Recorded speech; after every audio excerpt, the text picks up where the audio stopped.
Hey everyone, TJ Larkin here. Excited for you to check out this episode with Uriah Kaiser from Potomac Local News. He's been doing his local media brand for 16 years. He's been through a ton, doing real reporting. He's got a paywall on his website. He got, I think, 15 or 17,000 subscribers for free at one point. He's done it all, seen it all. A lot of really good advice and ideas here, especially as it relates to becoming a creator in your local area, which if you've watched this before, you know I'm very big on. So he has a strong take on that you'll want to check out. So listen to this episode. Let me know what you think about it. And before you go, make sure you check out Lightbreak, our software to help you repurpose your content into newsletters and social media content in under 15 minutes. It's super powerful. Definitely want to check that out. And also jump in the free Discord if you're interested in local media, local newsletters, all the stuff we're doing. The link should be below. And if you need any help, consulting or meta ad strategy, I'm available for that as well. So again, in the links, check it out. All right, check out the episode. Thanks. Hey everyone, TJ Larkin here, and I'm excited to have on today Uriah Kaiser from Potomac Local News. He is a great operator out in Northern Virginia, and he has been doing this for 16 years. So this should be exciting to get somebody's take on everything that we're doing, who's been doing it for so long and has so much experience. So thanks for being here, Uriah. Thanks for having me on. I'm a big fan of the podcast. I mean, I've like you said, I've been in it for 16 years, but man, I've learned so much just listening to your podcast and getting the perspectives of the people who are just stepping in, because so much has changed since we started back in 2010, and people still went to websites and typed in www and stuff like that. And it's just a pleasure to be on. No, I'm stoked to have you. Thanks so much for that, Uriah. So give everyone an overview. So you've been doing it 16 years, which is crazy. Maybe kind of give them the background, how you started, and then obviously get into where you're at today. Yeah, so I started in television. I went and worked in several small TV stations, worked at NBC in Washington, D.C. I actually grew up, I'm one of the rare birds that grew up in Northern Virginia. So it's kind of home for me. Northern Virginia, Washington, D.C. suburbs, very transient place, very much a lot of military come through here. They're stationed here for 4 years. They leave, they move on. But I'm one of the rare people who actually call this home, and I've watched it grow, since being a kid, and now, having the pleasure of documenting that growth for our region over the years. So I worked in TV. I really, I liked it, but I wanted to get a sense of who pays for media, right? How do we make money at this? Who pays for all this? And so there was an opportunity. I got tired of commuting, and so there was an opportunity that came open in the hometown that I grew up in at a paper called the Manassas Journal Messenger, and it was an ad sales job. And I said, you know what? I've never really sold anything. Let me go try to sell something, right? And so they came in, they taught me about, newspaper ads. The web was still relatively new. And so we were also kind of, oh yeah, and by the way, if you can, like, sell them an ad on the website, right? Who cares about the web, right? It was just like, nice. So they gave me a territory. I started, walking around, talking to business owners, making relationships, which really comes down to the key to anything, whatever you're selling. It's just relationships you have with people. And I really liked it. And then but the news bug was calling me again, and a reporter job for one of their newspapers in another community nearby came open. And I was like, well, you know what? I have never been a newspaper reporter. And so I was just like, this is an opportunity.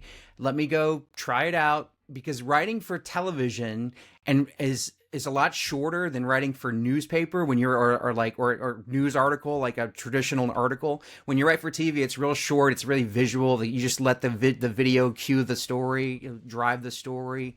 And this was a different experience. So I went there. I turned out I was good at it. They called me up and put me at another. They had like this regional group of papers back then in the late aughts.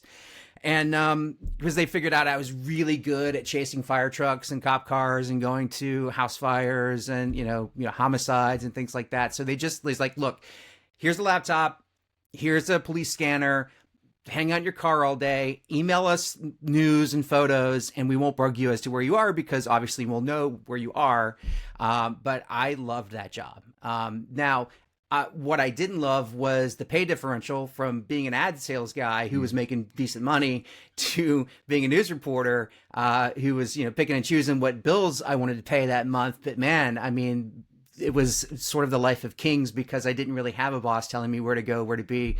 My boss is like, hey, there's a guy who's, wanted for murder and he's on the loose and we think we have him, go over to this neighborhood where the cops have him surrounded and get pictures. And I'm like, okay, cool. It was nuts. Right. But it was fantastic at the same time if you like doing this kind of stuff.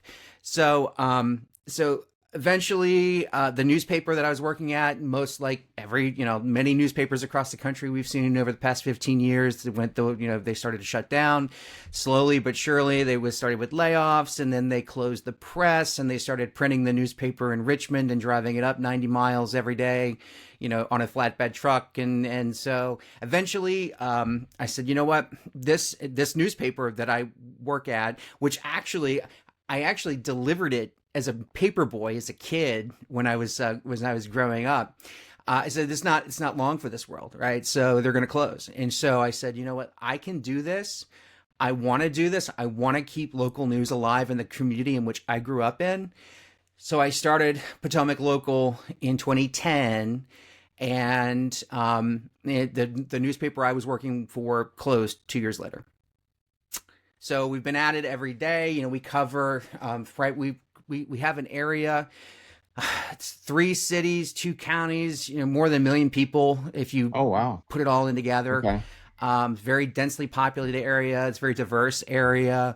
Interstate 95 binds the entire area together. It's like one of the most we're known for our horrible traffic here in this area. So, but in terms of the stories that we cover, it's why were the cops on your street last night? What's going on in your kid's school? What new restaurants are open? Where can you go hang out and have fun with friends and family this weekend?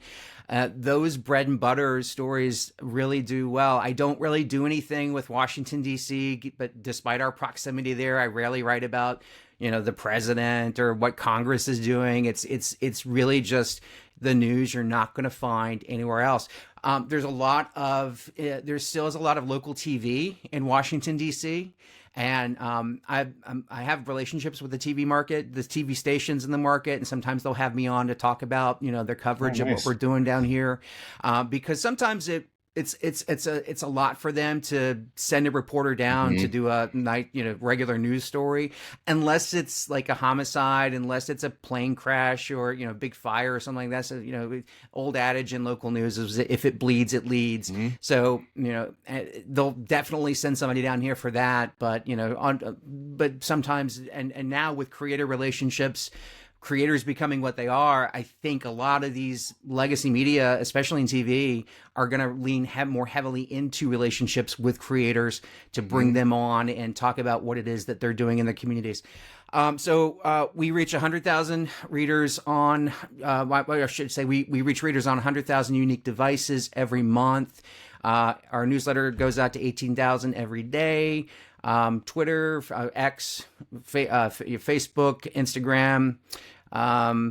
We have a video podcast that we put out there. I have a paywall.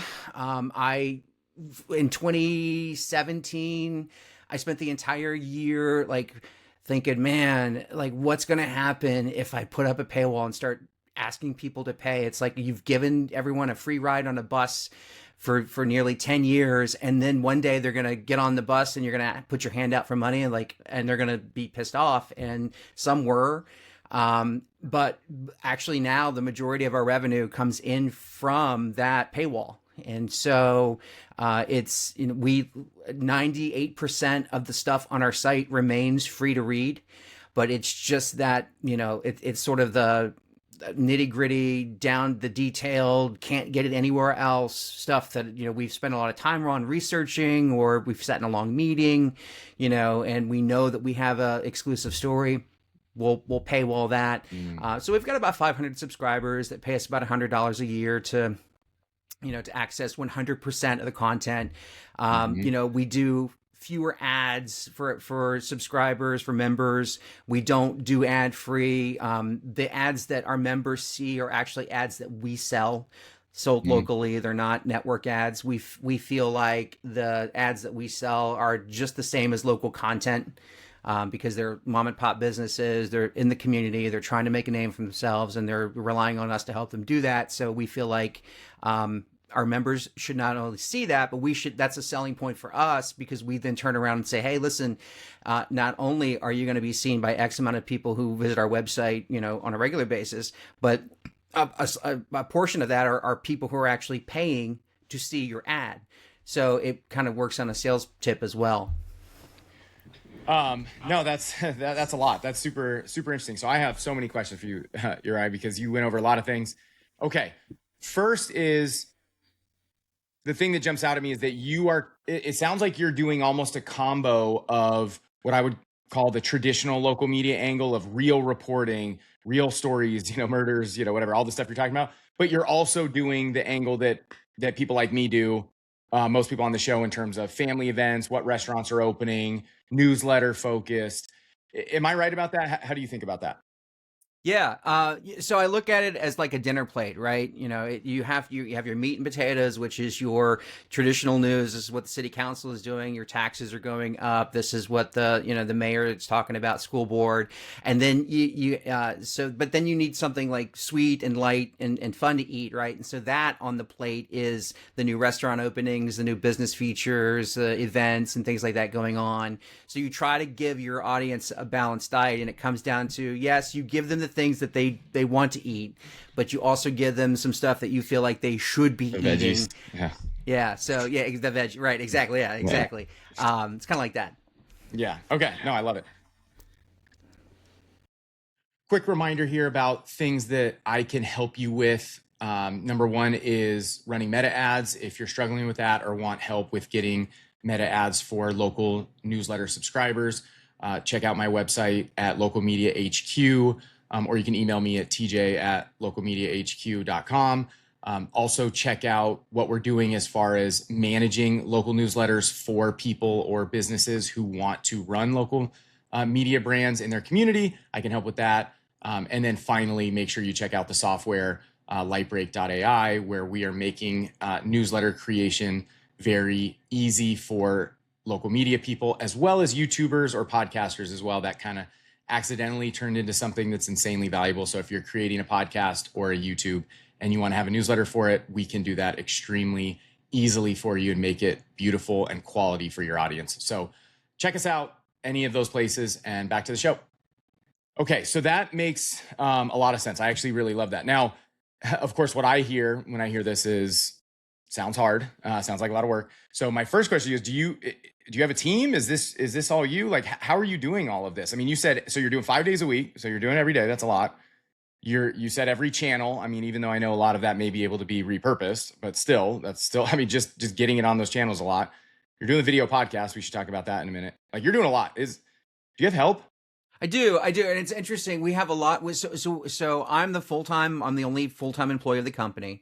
I do work with some dedicated freelancers who are either members of the community. Some of them are students. Some of them are retired, but all have a vested interest in either wanting to, tell the stories of the community to make sure that people know what's going on where they live, or in the case of the interns that I have, they want to get experience, and so many of the high schools in our area, pretty much all of them, have what they call career and technical education, or CTE.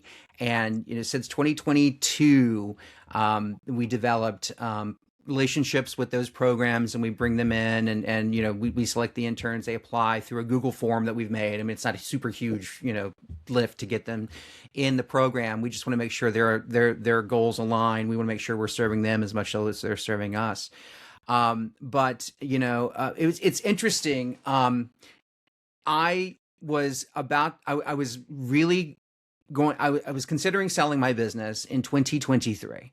And I had figured that I had I'd burnt out. I had written every story there is to write about this place. It was just a different elected new mayor saying the same thing, or a different, it was the same story, just a different face, right? Just saying the same thing. And so I had my business evaluated, and they put a sale price on it, and I was looking at getting into some kind of other line of work, sort of adjacent, maybe communications or something like corporate communications or government communications. And I was like, you know what? I always wanted to be a cop. Like, let me do a ride along with a cop. It's been a minute since I rode with a Okay. cop. Let me go try that out. And I did. I spent like I was up with a cop until like 5 in the morning. And like, yeah, you're gonna work the graveyard shift. I'm like, okay, let me go check this out. And I did the ride along. And I'm like, yeah, man, that ship sailed. Like, I'm not gonna do that at at 40 some years old. That's maybe 20 years ago, maybe. So, but I stuck with it, and I kept hearing about AI and ChatGPT, and I'm like, that's cool, that's awesome. I don't get it. Like, I just don't see the use case for it. So I just kept going, and another, well, I guess, a webinar held by my good friends at Broad Street Ads. Shout out to Kenny over there. He put something out, and he's like, "Hey guys, look what I just did. I did an interview with a real estate guy, and I asked him three questions about: one, what was the best neighborhood; two, where the best shops; three, what should I do to prepare my home to be sold, or something like super easy, like stuff you would ask a realtor.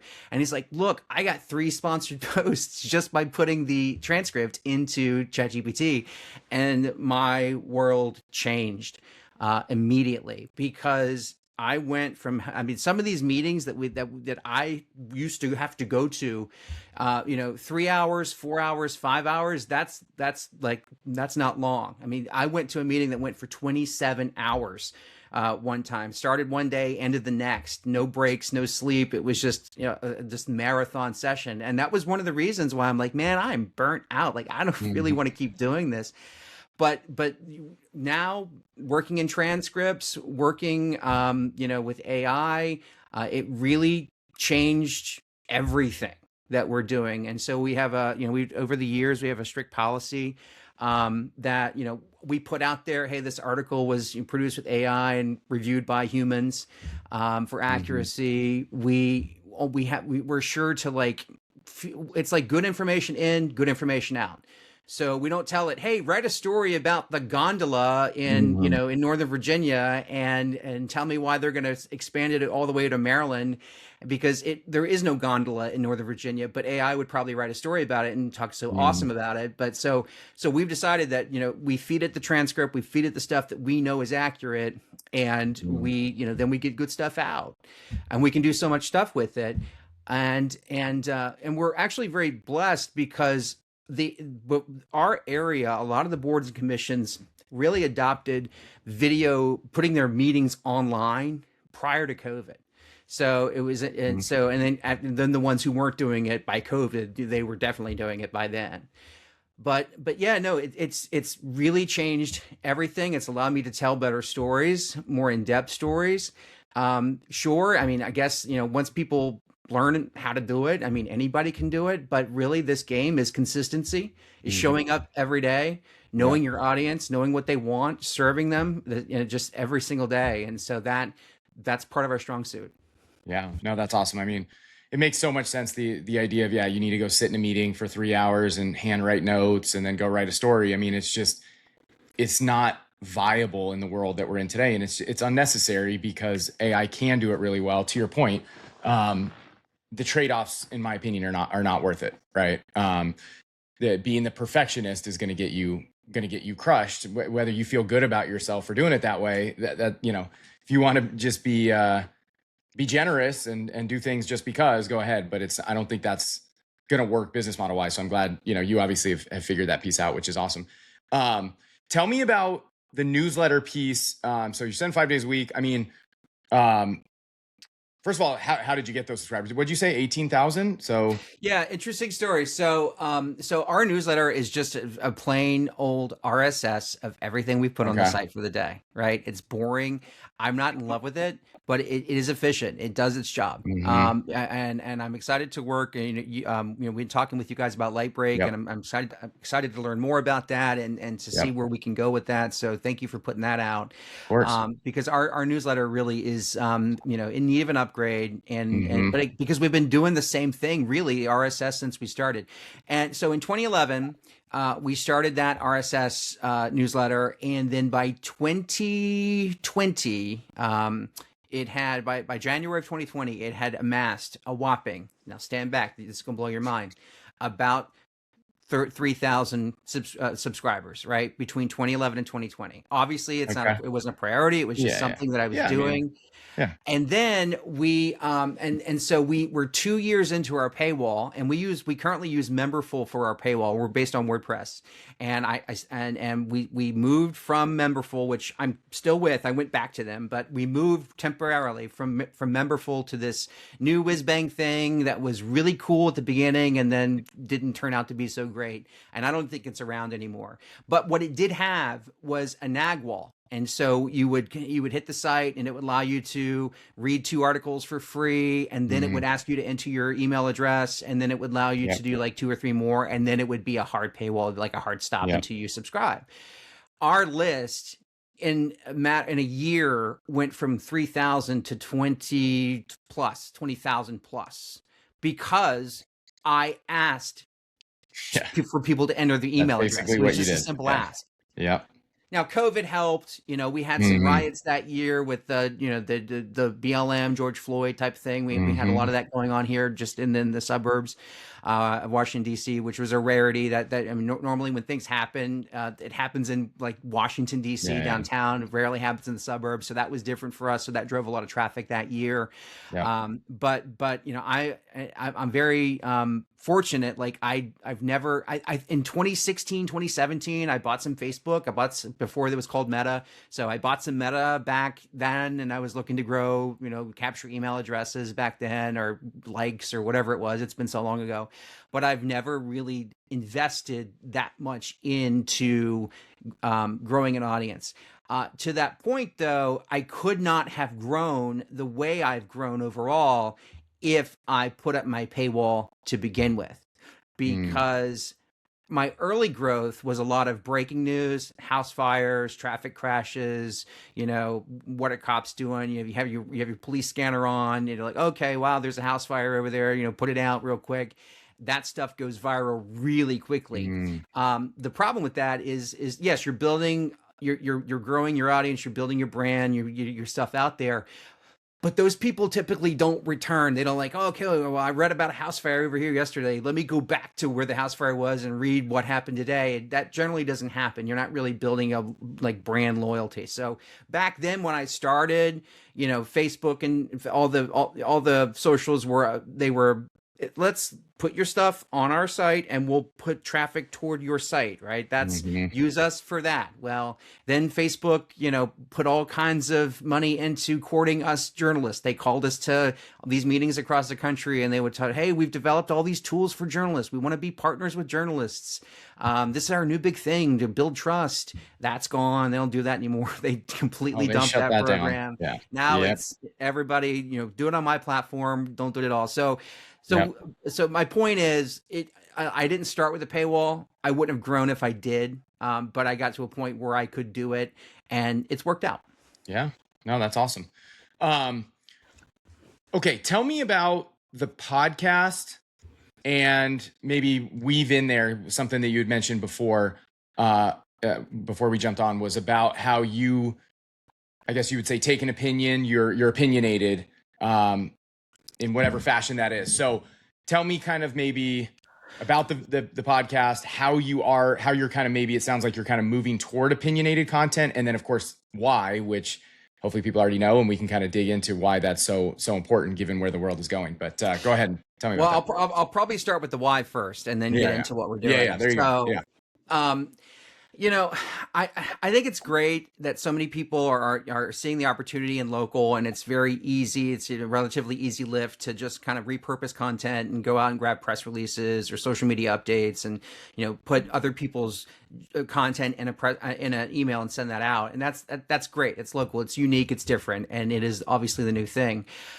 As I go around to all these different conferences and talk to the advertisers that I work with, I always hear like, "Oh man, I get so much email. Like it's such email fatigue. Like I don't really know." But then you'll hear them at the same conversation talk about the newsletter that they get that they really love, right? They're really Hmm. into it. And so they'll tell you, I don't know about email, but then they'll go and open their email and read something that they look forward to getting every day. Hmm. So, where I think it's all heading is, the interaction that we've had for, since the beginning really of media is like you go to the publication and you see what they have and you read the news in the publication, and then you come back tomorrow or next week or next month or whatever to get whatever it is. That's changing, right? Very soon, if not already, people are going to be calling up an AI bot and saying, "Hey, read me the news," and it's going to just read you whatever it thinks you want to hear based upon something it's collected off the web and scraped it, and now it's going to verbally read it to you. And so I guess my point is, anybody who's coming into this game today really needs to have something to say. They really need to, we value the news, we value the truth, we want objective reporting, we want to make sure, we cover as much community, both sides of the community as we can. But at the end of the day, I want people saying, "Hey, tell me what Uriah said. Tell me what Uriah is working on. Tell me what Hmm. Uriah thinks about this or what he's working on next." Because then that AI is going to have to go and get my stuff, and then you give it to them in whichever way they want to read it, whether it's audio or in an email or what have you. So our podcast is interesting. We started our YouTube channel that just now recently got 1,000 subscribers. Like, we started it in 2011, and for forever I used it as a place, sort of more like a video repository. Like, I would do a local interview with a business owner, or just, here's what we're working on for the newsletter this week, or here's a special project, or here's an interview I did with a congressman, or whatever, right? And it was really, and you just kind of, I fed it and put it all out there, and we would get 50 views, 20 views, 100 views, maybe that'd be on a Hmm. good day. And the algorithm really didn't know what to do with that, because it's so hyper local and it's so random that YouTube's algorithm had no idea what to do with it. So here recently, I started doing videos about what's happening in our state capital. We have a brand new governor. We have the legislature's completely changed hands, and they're putting like all these new tax increases up to talk about. We're talking about taxes on Uber, DoorDash, walking your dog, cutting your hair. It's like all these new crazy taxes, and it's interesting because they ran on affordability. That's how they won, and they Hmm. won handily by running on affordability. But now they want to put taxes on everything and make it less affordable. Anyway, so it's stuff. So I'm like, okay, well, let me do a video about that, and it got 20,000 views, Oh, and I'm like, nice. okay, well, the algorithm is trying to tell me something. So what I have done is I've stopped treating my YouTube channel as a video repository for whatever it is I want to put on there today, about whatever random project we might be working on, or just a video interview. I think video interview is important. If you can do video interviews, I think, and I have started a second channel just to put video interviews on and put these random videos on, because I think they're important. But if you're really working on growing an audience on YouTube, you've got to, the algorithm needs to know what to do with your stuff. It's not because you stink. It's not because no one likes you. It's not because your content and it isn't interesting. It's simply, if you're not getting any views, it's simply because it just doesn't really know consistently that you're going to post about the same topic over and over again. And so when you do, and I get, case in point, like, it picks it up and puts it out. So what I'm doing now with our YouTube channel is trying to do more broader coverage that has to do with the entire state of Virginia, Hmm. to expand that audience. And I find that when I do that, if I'm talking about a broader audience level thing, and it could even tie into, like, right now there's this massive we have a massive sewage spill going on in the Potomac River, which is the same river that runs through Washington D.C. Every time you see a picture of Washington D.C. and the monuments and the river, that's it, that's the one. And it's turning out to be the one of the largest, if not the largest, sewage spill ever in the U.S. history. Okay. And Wow. so I've been on the TV stations locally talking about the effects of that here where we are in our neighborhood. But that stuff also, when I do a video about it on YouTube and tie it into, what's happening in Virginia and blah blah blah, that does very well. And it's sort of the Mhm. broader topics that do very well on YouTube. Someone told me that YouTube is like 30 million people. All you need to do is find your slice of that 30 million that you want to talk to. But like I said earlier, it's all about consistency. Yeah. Well, I think what you're saying, it's funny because it is different than most people who come on here, or even honestly the way I think about it. But I still love it, your angle as well, which is what are we talking about at a high level? We're talking about what what I generally refer to as like the creator model, right? Which a lot of people talk about nationally, right? You are the personality, you have a perspective, you have an angle on it. You are somebody that you want people to follow you, not just solely the brand. Again, it's great to have the brand because then you get the credibility of the brand.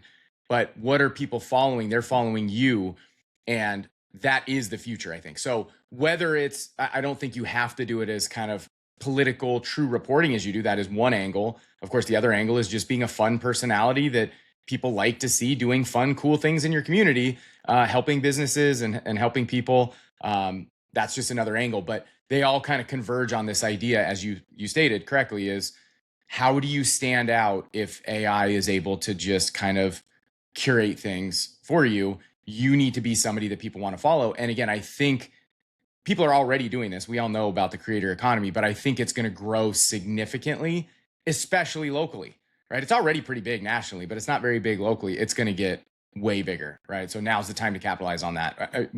What do you think about that? Yeah, I think so. Yeah, and I like the new generation, the next wave that's coming up, because they're not afraid to use the tools at their disposal to grow and to do that. So it's very interesting. We've been using AI for a few years now, and just started using it in writing news articles and a reporting, and we call that out, right. This written by AI, reviewed by humans.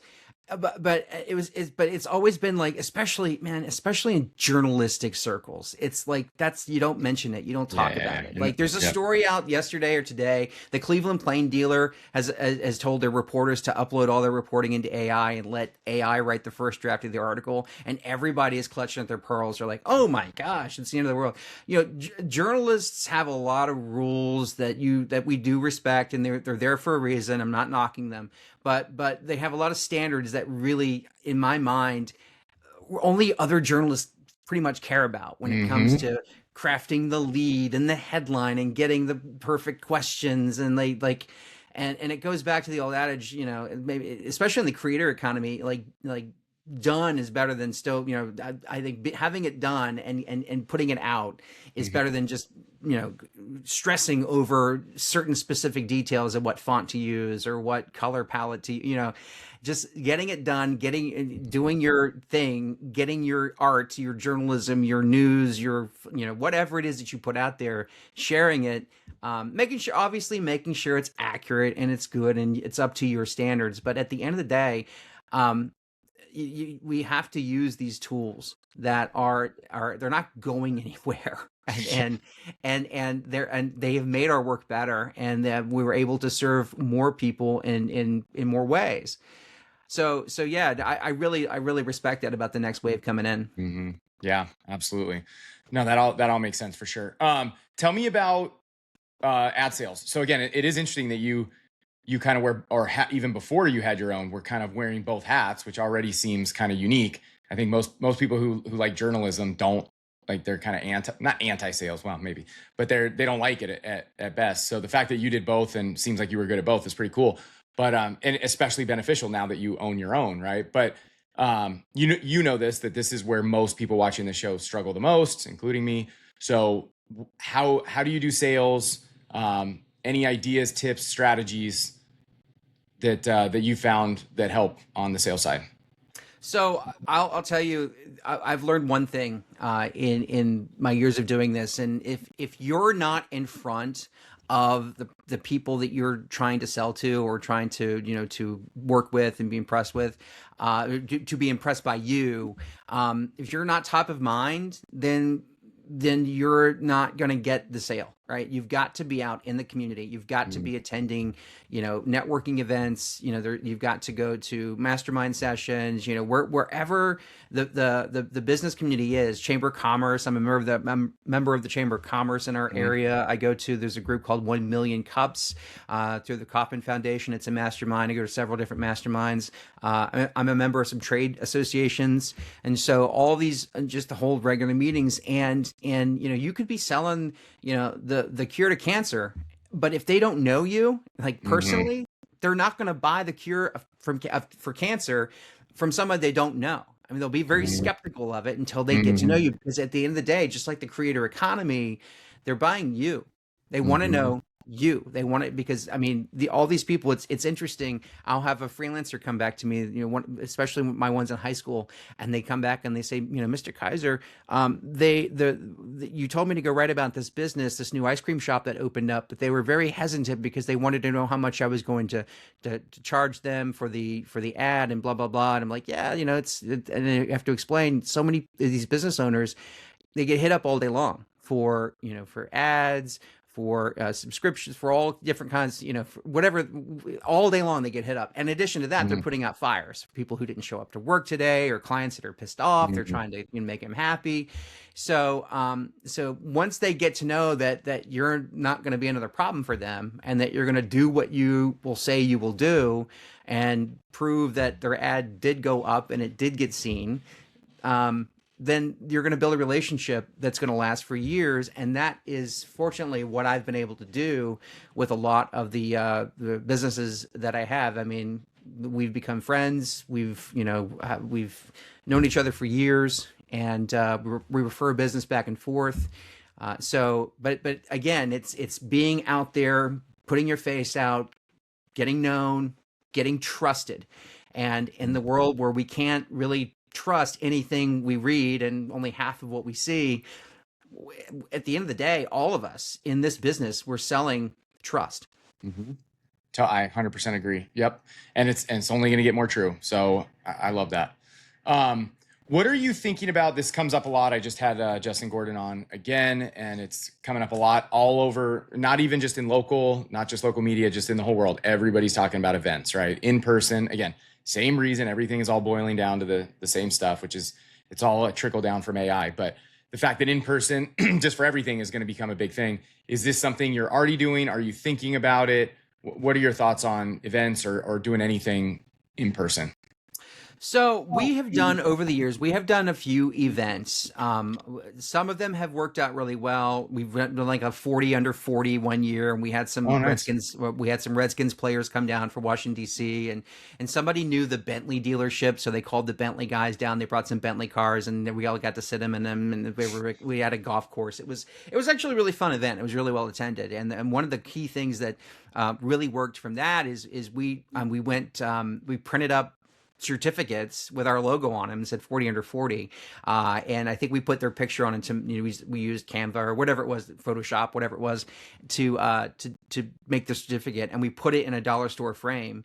And now, even when I go back into, these people's offices, up there on the wall still hangs the Potomac Local 40 under 40 new thing right there. So we have done we've done some events. Some of them have really, like, those have really worked for us. Some are kind of, I think the ones that have worked best are when we do something at a brewery and hey, let's get together and talk about this thing. And it could be what we need to do to clean up the community, or, what businesses would you like to see here? I would like to get a Trader Joe's or a Whole Foods in here, this neighborhood, or whatever. Let's talk about what we'd like to see. And then somebody sends up and says, well, I'd like to see a Trader Joe's and this and that. And then we all drink beer, right? That there's like the less program you have and the more opportunity there is to network. So if you stand up Mhm. and you talk for 5 or 10 minutes about why you're there and then say, thanks everybody for coming. Now go drink beer and talk with everybody. Those are the events that do the best for Mhm. us. I'm also seeing that in some markets, and I'd be interested to try this, that webinars are actually a thing Tell me where about that. people will come on and just talk about issues and do sort of a, an online event. I can tell you that some of the things that we cover from the news side, some of the local politicians in our area, they will do town hall webinars and they'll get hundreds of people on Zoom versus when they do it in public, an in-person type of thing, they'll get, 40 people, something like that. So I see the value of doing, virtual events as well as in-person events, trying to Mhm. manage both of them. Yeah, nice. Okay, yeah, I know I've heard a bunch about the best of concept. Have you ever done that or thought about like the best of Potomac or whatever? Um, Yeah, we did that. We did that one year. We did pizza. We did barbershop. We did all of that stuff is great. You should definitely do that because it builds your brand. I mean, because and really all you need to do is announce that you're doing it because those businesses, they will then share the hell out of all that stuff on social. that's Hey, exactly. your this publication is doing their best of, and then they'll then again you give them if they win, you give them a banner, you give them a Hmm. certificate or something to hang up that's tangible they can hold on to. um they will put it up. I've Hmm. seen best of banners, not from our publication, but there's another one in town. People nail them to the side of their business, on the facade of their business. They're just so proud of it. Totally. But they really work because it's a reflection of the community. It's for us by us type of thing. So Hmm. I would recommend doing that. Yeah, yeah, absolutely. But it's funny that the 40 under 40 thing. Of course, I've heard of it a million times from Forbes or whatever. 30 under 30, they always seem to get arrested. But whatever. But like doing that at a super local level, that's another interesting angle that I had never thought of doing that. So that's really cool that you did that. Um, you're right. What are you thinking about the future? Tell me. I mean, obviously the AI stuff we've kind of gone over, but what are you thinking about the future of your business? What are you excited about? What are the goals you have? Anything new you're going to be doing? How do you see the future for 2026 and beyond? I, I think we have an opportunity to serve more people. I really do. I think that this model, especially now with AI, this model that we have of being sort of zeroing in on a community, picking two or three things that we want to cover, whether that be city council, school board, business, whatever it is, for us, and just churning out content that's unique and really interesting, that can be really done at scale now with AI. I mean, really, I think I think that anyone with a cell phone in a town could be our next person, our next content producer, our next whatever local site down there, because everything is AI's changed everything, and so every all those articles that you produce, whether they be transcripts or audio or whatever, if they can be centralized, and so you can send them to a central person who doesn't need to be in that town to put all that content together. Now, is it going to take that person who doesn't live in that town some time to acclimate, to understand, what the nuances are, the spellings of certain street names or, neighborhoods or rivers or whatever? Yeah, sure. Everything's a learning curve, but that's the same learning curve that you would have if you just moved to a town and you got a job at the newspaper. Yeah, It's the yeah. same learning curve that anybody who's just, yeah, or you may have lived, right? And it's so interesting. I talk to people who have lived here all their life, but they don't know that there's a difference between one town and the next. And there's a line that separates. They just Mhm. see it, everything is just one place, But when you get into the sort of the local politics of it all, yeah, you pay taxes here, but and those people who live there pay taxes somewhere else, right? They go to a different school than your kids do because they live in a different place. And so part of what I love about what we do is it puts us in so many different facets of business, community, politics, I mean, all different kinds of things. And so I am not an expert on any one thing, but I can tell you an awful lot about a lot of different things. I love it. That's exactly how I think too. But I think you just hit on such a great point, right? Is with what we're all doing here, what this model allows is to kind of, it's weird to say it this way, like do everything, right? Like become the center of all of it. There may be people who focus on one specific thing, but a brand like a local media brand, like we're talking about, you can kind of be the funnel, the top of funnel for all of it. And over the long term, that can have a lot of benefits depending on how you want to take it, right? So, you're right. This has been awesome. Thanks so much for doing it. Really appreciate it. Tell everybody, where you want them to follow you, or if you want anybody to reach out to you, where do you want to Yeah, send them? absolutely. So we're at PotomacLocal.com. Hit me up on X at Potomac Local, at Uriah Kaiser. Happy to talk to you, answer questions, show you what we're doing, peel the onion back. I'm not afraid to talk about AI and where it's going and how we I use love it. that. So Yeah. Awesome. Well, thanks so much, Uri. thank you.